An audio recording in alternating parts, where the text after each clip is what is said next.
do Livro dos Espíritos. Capítulo 9. Da intervenção dos espíritos no mundo corporal. Ação dos espíritos nos fenômenos da natureza. Pergunta 536. São devidos a causas fortuitas? Ou, ao contrário, têm todos um fim providencial, os grandes fenômenos da natureza, os que se consideram como perturbação dos elementos? Tudo tem uma razão de ser e nada acontece sem a permissão de Deus. Objetivam sempre o homem esses fenômenos? Às vezes tem, como imediata razão de ser, o homem. Na maioria dos casos, entretanto, tem por único motivo o restabelecimento do equilíbrio e da harmonia das forças físicas da natureza. Concebemos perfeitamente que a vontade de Deus seja a causa primária, nisto como em tudo. Porém, sabendo que os espíritos exercem ação sobre a matéria e que são os agentes da vontade de Deus, perguntamos se alguns dentre eles não exercerão certa influência sobre os elementos para os agitar, acalmar ou dirigir. Mas, evidentemente, nem poderia ser de outro modo. Deus não exerce ação direta sobre a matéria. Ele encontra agentes dedicados em todos os graus da escala dos mundos. Pergunta 537. A mitologia dos antigos se fundava inteiramente em ideias espíritas, com a única diferença de que consideravam os espíritos como divindades. Representavam esses deuses ou esses espíritos com atribuições especiais. Assim, uns eram encarregados dos ventos, outros do raio, outros de presidir ao fenômeno da vegetação, etc. Semelhante crença é totalmente destituída de fundamento. Tampouco destituída de fundamento, que ainda está muito aquém da verdade. Poderá então haver espíritos que habitem o interior da Terra e presidam aos fenômenos geológicos? Tais espíritos não habitam positivamente a Terra.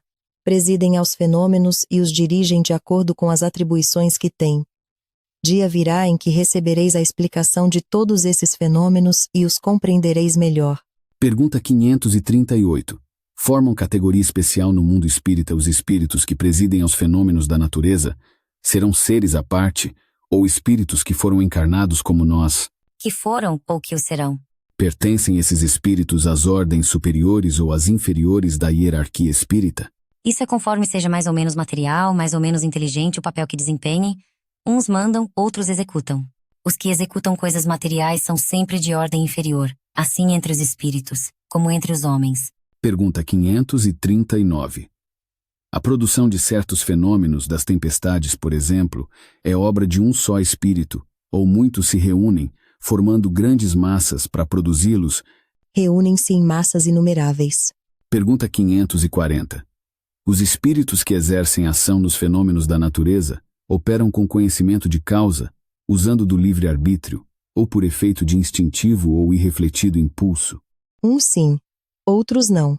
Estabeleçamos uma comparação. Considera essas miríades de animais que, pouco a pouco, fazem emergir do mar ilhas e arquipélagos. Julgas que não há aí um fim providencial e que essa transformação da superfície do globo não seja necessária à harmonia geral? Entretanto, são animais de ínfima ordem que executam essas obras, provendo às suas necessidades e sem suspeitarem de que são instrumentos de Deus. Pois bem, do mesmo modo, os espíritos mais atrasados oferecem utilidade ao conjunto, enquanto se ensaiam para a vida, antes que tenham plena consciência de seus atos e estejam no gozo pleno do livre-arbítrio, atuam em certos fenômenos, de que inconscientemente se constituem os agentes, primeiramente, executam. Mais tarde, quando suas inteligências já houverem alcançado um certo desenvolvimento, ordenarão e dirigirão as coisas do mundo material. Depois, poderão dirigir as do mundo moral. É assim que tudo serve, que tudo se encadeia na natureza, desde o átomo primitivo até o arcanjo, que também começou por ser átomo.